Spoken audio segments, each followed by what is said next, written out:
But first, I just want to say this thing about foreign investment in Africa. Yes. One thing that is certain is, you see, it is easier to mismanage money or funds that are borrowed or comes in grant than funds that are mobilized by grassroots individuals. Yeah. If we have a common project here and all of us put in $1, we will all go back home keeping track of where our $1 is going. And that doesn't make politicians comfortable. So that is a no-go area for many governments in the continent. Now, when it comes to the infrastructure in Africa, we have to understand that we cannot get the world work for the continent, as in my friend's words, unless and until we have the infrastructure that attracts them to work and get something remaining. The poor infrastructure is what enables capital flights and direct investment occurring within Africa. Because in most instances today, when we look at the logistics, for instance, how many of our big businesses, the likes of Dangote, who invest a lot on distribution, will tell you that in many African society today, the Dangote group cannot operate as a result of poor logistics, poor infrastructure, and not having the ability to negotiate or making it easy by African governments for their projects or their company to reach. Now, we cannot talk about regional integration if we do not build the infrastructure across the continent. The Gambia, where I am from, is just about 2 million people. We are one of the smallest markets in the world. How do we expect the Gambia to produce and grow if an infrastructure is not built for Gambians to integrate and interact and do business with Ghanaians, Nigerians, and other parts of the continent? Another good example is Rwanda today is seen as one of the fastest growing economies in the world. In the top 10, Rwanda is there. In terms of size in the economy, is around 143 out of 193.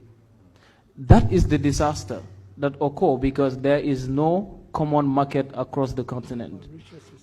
So these are things that we, the youths, of course, find very difficult to comprehend.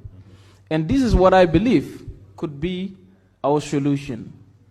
That with the big entrepreneurs that we have there, the big business and developers, the Dangotes, my friend here, Freedom, and the list goes on. There are so many Africans who need to rethink about investment in the continent instead of hoarding and hiding our money outside of the continent. We have to come, have trust in the youths, invest in the skills, and influence our governments to forcefully put the enabling grounds so that we can integrate. It doesn't matter if I walk across the continent. As I told you, I've traveled a lot and so many countries in Africa now. And all I see is brothers and sisters hungry of skills. I've seen youths building and making doors, gates in Nigeria, in the province of Nigeria, where we import them from China and Dubai, in the Gambia.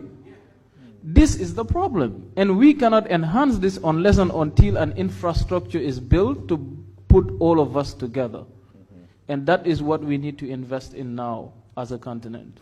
Africa as a continent, we are made to believe that we have to stick with the financial institutions and financial dealings which are already set by a world without consulting Africa. And this has been the biggest disasters that we young people in the continent will have to leave generations to pay for.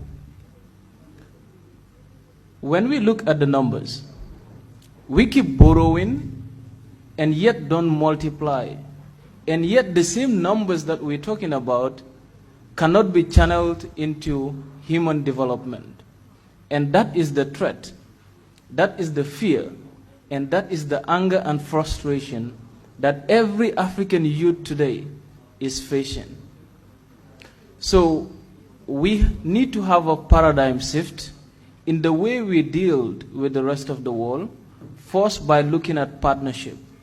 But then a key important element will be, how do we capitalize on wealth generation within our own environment without destroying it for future generations, but at the same time have an independent Africa that is fit to produce and distribute for itself evenly.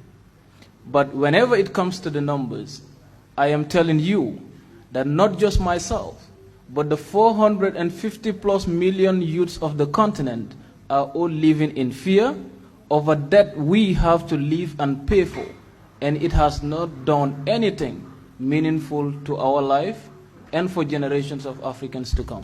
The first important aspect that we need to invest in as young people, and this is what I've been doing for the past 2 years, is to invest in the mindset. It is not all the time the skill set. We have young people that are dynamic and have skills and can change the paradigm. But how do we change in our thoughts and look inward in the continent to make sure that Africa is able to produce for its own?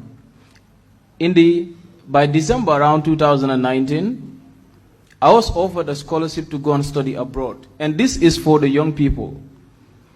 I toned this down and said I wanted to remain in Africa, to study in an African university, to study in an African country, to better equip me to build on those bases and understand Africa more, integrate and interact with the young people out here so that we can shape the future that we want. From that day till now, I've engaged thousands of young Africans on dialogues, intergenerational dialogues, to provide a blueprint that we as young people can rely on for the sustainability of our continent.